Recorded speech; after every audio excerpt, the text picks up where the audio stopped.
नंदी का रहस्य। शिव के द्वारपाल की अनकही कहानी।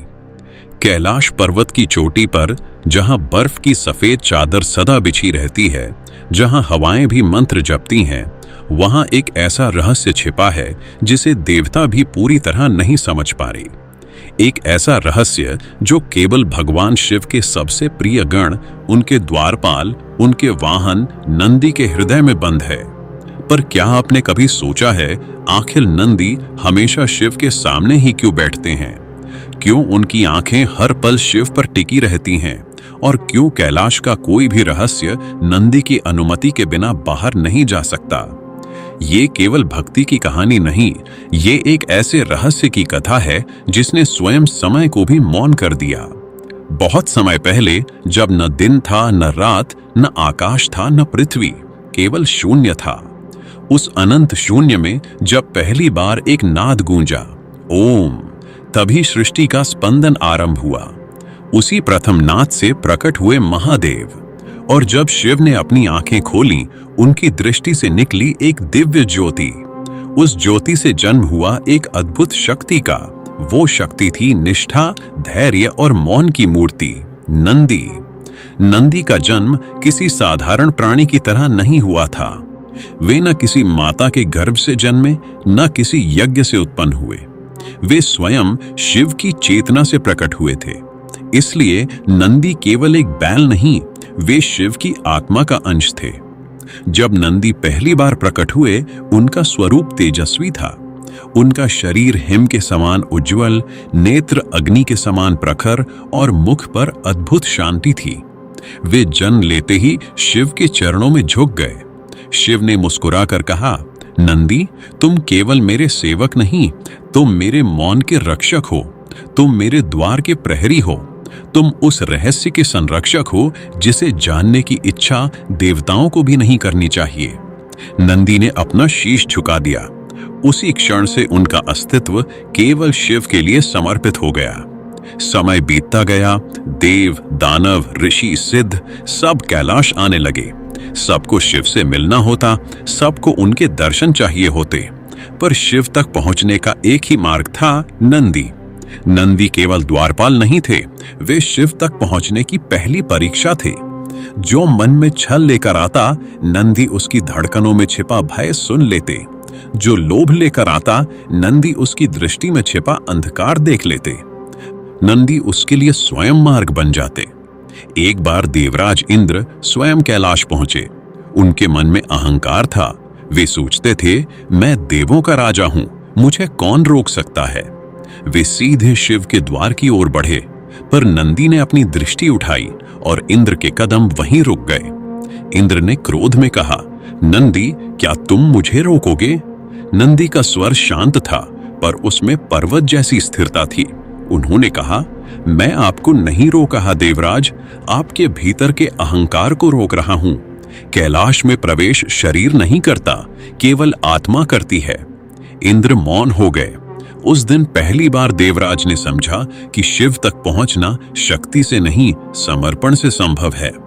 पर नंदी का सबसे बड़ा रहस्य अभी छिपा हुआ था। एक रात जब कैलाश पर गहरी निस्तब्धता थी, माता पार्वती ने शिव से पूछा, स्वामी, नंदी सदा आपके सामने ही क्यों बैठते हैं? वे कभी इधर उधर नहीं देखते? क्या वे केवल आपकी आज्ञा का पालन करते हैं? शिव मुस्कुराए। उन्होंने कहा, देवी, नंदी केवल मुझे नहीं देखते, वे उस सत्य को देखते हैं जो मेरे भीतर छिपा है। वे उस मौन को सुनते हैं जिससे सृष्टि चलती है। जब मैं मौन होता हूं, नंदी मेरी वाणी सुनते हैं। जब मैं स्थिर होता हूं, नंदी समय की चाल देखते हैं। पार्वती ने आश्चर्य से नंदी की ओर देखा। नंदी शांत बैठे थे, पर उसी क्षण पार्वती ने अनुभव किया, नंदी की आंखों में केवल भक्ति नहीं, ब्रह्मांड का प्रतिबिंब था। नंदी शिव को देख नहीं रहे थे, वे शिव के भीतर संपूर्ण सृष्टि को देख रहे थे।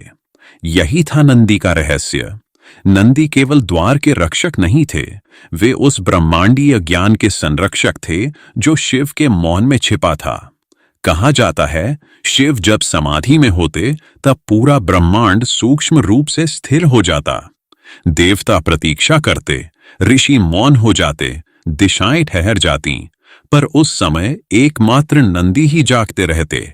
वे शिव की श्वासों की गति सुनते, क्योंकि शिव की हर श्वास एक युग को जन्म देती और हर निश्वास एक युग का अंत करती। नंदी जानते थे कब सृष्टि बदलने वाली है, कब प्रलय आने वाला है, कब किसी आत्मा का भाग्य पलटने वाला है। पर उन्होंने कभी कुछ नहीं कहा, क्योंकि नंदी का धर्म केवल जानना नहीं, मौन रहना था। एक बार नारद मुनि ने उत्सुकता में नंदी से पूछा, हे नंदी, आप सब जानते हैं, बताइए शिव के मौन में क्या छिपा है। नंदी ने नारद की ओर देखा, फिर धीमे से बोले, जिसे शब्दों में कहा जा सके वो शिव का रहस्य नहीं। नारद मौन हो गए। कैलाश पर आने वाला हर प्राणी नंदी के कान में अपनी इच्छा कहता। लोग सोचते हैं ये केवल परंपरा है, पर सत्य कुछ और है। नंदी के कान में कही गई प्रार्थना सीधे शिव तक पहुंचती है, क्योंकि नंदी केवल सुनते नहीं, वे आत्मा की भाषा समझते हैं। शब्द झूठ बोल सकते हैं, पर आत्मा नहीं। इसलिए जब कोई भक्त नंदी के कान में अपने कामना कहता है, नंदी केवल शब्द नहीं सुनते, वे उसके पीछे छिपा सत्य सुनते हैं, और वही सत्य शिव तक पहुंचता है। यही कारण है कि शिव मंदिरों में पहले नंदी के दर्शन होते हैं, क्योंकि शिव तक पहुंचने से पहले अपने मन को नंदी के सामने शुद्ध करना पड़ता है। पर एक और रहस्य था जिसे बहुत कम लोग जानते हैं। नंदी केवल शिव के द्वारपाल नहीं, समय के भी द्वारपाल है। कैलाश पर एक ऐसा द्वार है जो किसी लोक में नहीं खुलता, न स्वर्ग में, न पाताल में, न पृथ्वी पर। वो द्वार खुलता है काल के पार। उस द्वार के रक्षक स्वयं नंदी हैं। जब किसी युग का अंत आता है, जब सृष्टि अपनी सीमा छू लेती है, तब शिव उस द्वार की ओर बढ़ते हैं और नंदी उसके सामने खड़े हो जाते हैं, क्योंकि उस द्वार के पार है महामौन, वो स्थान जहां न समय है, न मृत्यु, न जन्म, केवल शिव। और उस द्वार को खोलने की अनुमति केवल नंदी के पास है। एक बार माता पार्वती ने पूछा, क्या आपने कभी उस द्वार के पार देखा है? नंदी ने पहली बार अपनी आंखें झुका लीं। उन्होंने कहा, देवी, मैंने केवल एक बार देखा था। क्या देखा? पार्वती ने पूछा। नंदी की आवाज धीमी हो गई। मैंने देखा वहां शिव भी नहीं थे। पार्वती चौंक उठी। तो फिर वहां क्या था?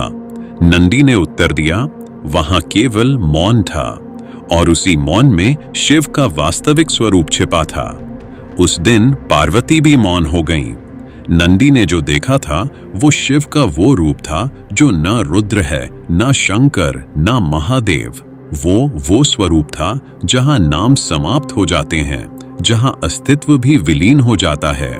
और तभी से नंदी सदा शिव के सामने बैठे रहते हैं, क्योंकि वे केवल अपने स्वामी की रक्षा नहीं कर रहे, वे उस अंतिम रहस्य की रक्षा कर रहे हैं जिसे जानकर सृष्टि का भ्रम टूट सकता है। नंदी प्रतीक्षा में है, मौन है, स्थिर हैं। वे हर भक्त को देखते हैं, हर प्रार्थना सुनते हैं, हर छल पहचानते हैं, हर सत्य शिव तक पहुंचाते हैं। वे केवल पत्थर की मूर्ति नहीं, वे मौन का जीवित स्वरूप हैं। वे शक्ति हैं, वे धैर्य हैं, वे समर्पण हैं, वे रहस्य हैं।